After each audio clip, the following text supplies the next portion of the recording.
Hi guys, it's me Lewis, and today I'm here to talk about the Injustice 2 trailer that just came out today. Here to get, well, I'm obviously I'm here to give up my thoughts and opinions. Before I start, just let everyone know I've got a bit of a sore throat, because obviously I've got a bottle of water there just to make sure my throat doesn't dry up and shit like that. But without further ado, let's get right into the trailer that I just saw right now.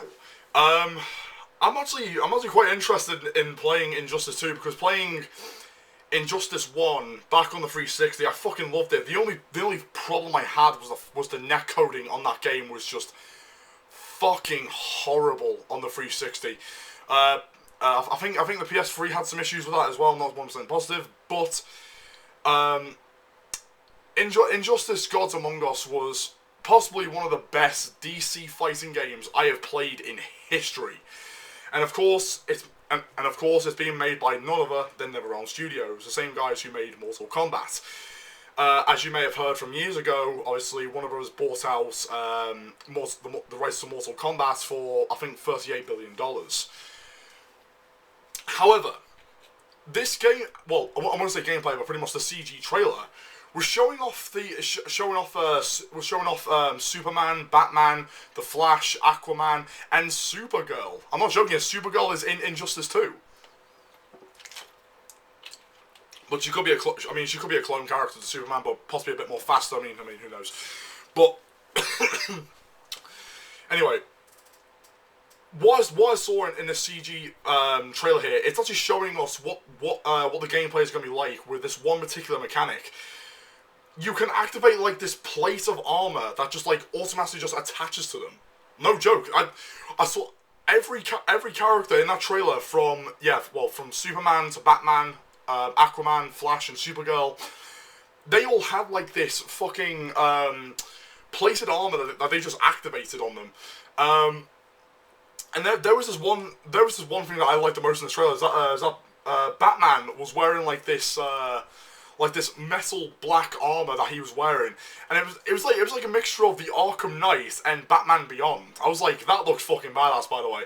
Aquaman's got like a new costume now. He's pretty much like a topless guy wearing like a brass ring with like 4 little belts like going across him from his shoulders to like around his torso. Then you have Supergirl, who's came in.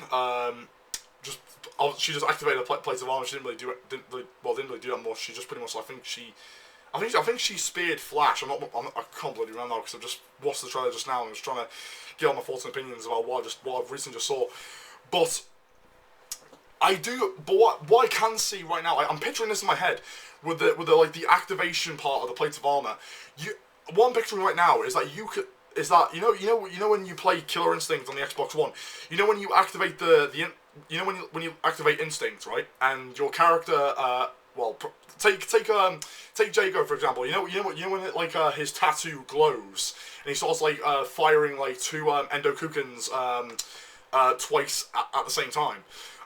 It's something similar to that, except obviously it's gonna be like plates of armor activating, and I mean there could be like some special abilities along the way with that, but I mean who knows.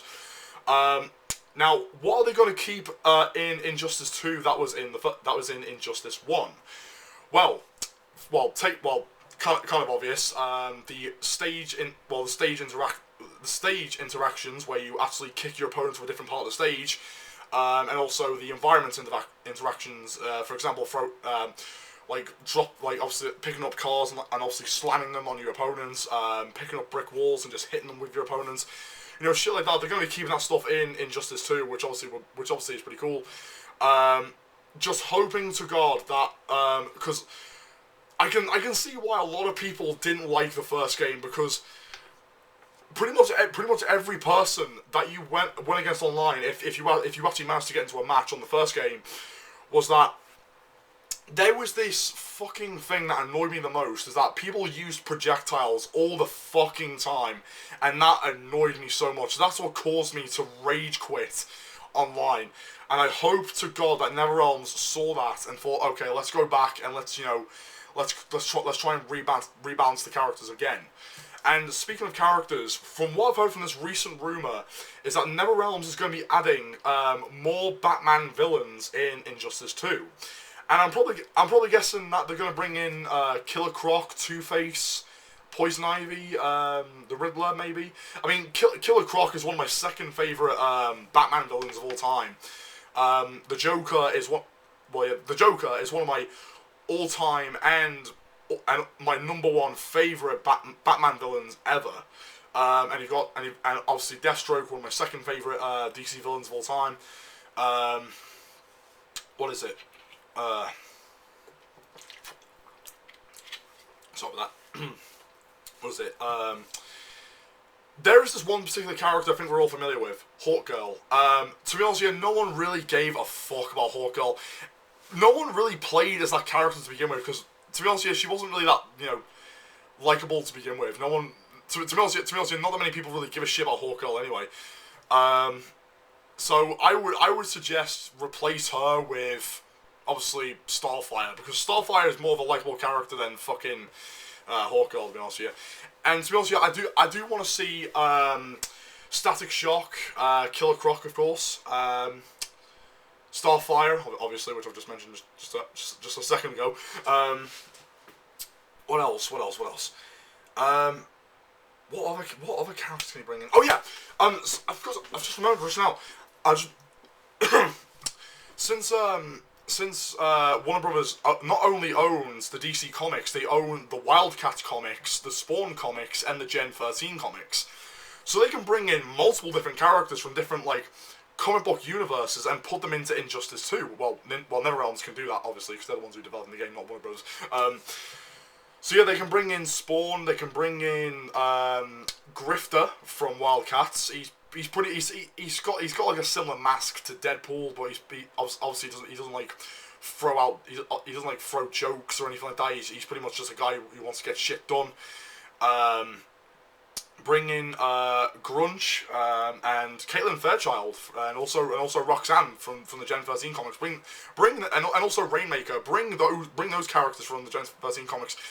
Bring those guys in there, and possibly for special guest characters, you can bring in possibly the Watchmen. I guess, pretty cool, right? I mean, I'm not even sure if Warner Brothers owns the Watchmen comics. I'm not 100% sure on that one, but would be cool if they did. It would be cool if they did. But yeah, I'm pretty hyped for this. I'm definitely looking forward to seeing some gameplay at this year's E3, and also. Obviously, I'm looking forward to seeing General Ram, of course, and Killer Instinct, and also I'm looking forward to other types of stuff as well at E3, like Recore, Dead Rising 4, which recently got leaked, which I'm pretty hyped for because they showed a picture of Frank West, which I'm so excited for. Sorry. What else? What else am I excited for? Oh yeah, possibly a reveal of Crash Bandicoot, considering that we had like an Easter egg reference in Uncharted 4, so it may mean something that we could see a Crash Bandicoot game this year. I mean, who knows? I mean, it would be fucking awesome if they showed a new Crash Bandicoot, if they showed off a new Crash Bandicoot game at this year's E3. I'm gonna lose my shit in a good way. That is, in a good way. Unfortunately for Nintendo, they're not coming to E3 this year, so it kind of sucks. But Bethesda, they've definitely got some new shit showing off, surprisingly. They've got Wolfenstein, possibly a new Wolfenstein game, and possibly a Skyrim remastered. I mean, who knows? I mean, it would be pretty awesome if they did that. But yeah, that's all I'll say. That's all I'll say, guys. Don't forget to rate, comment, and subscribe. And tell me which DC characters are you looking forward to seeing in Injustice 2, and what other E3 games are you what other games are you looking forward to seeing at this year's E3? That's what I'm trying to say. Sorry. So yeah, I'll see you guys around. Peace out.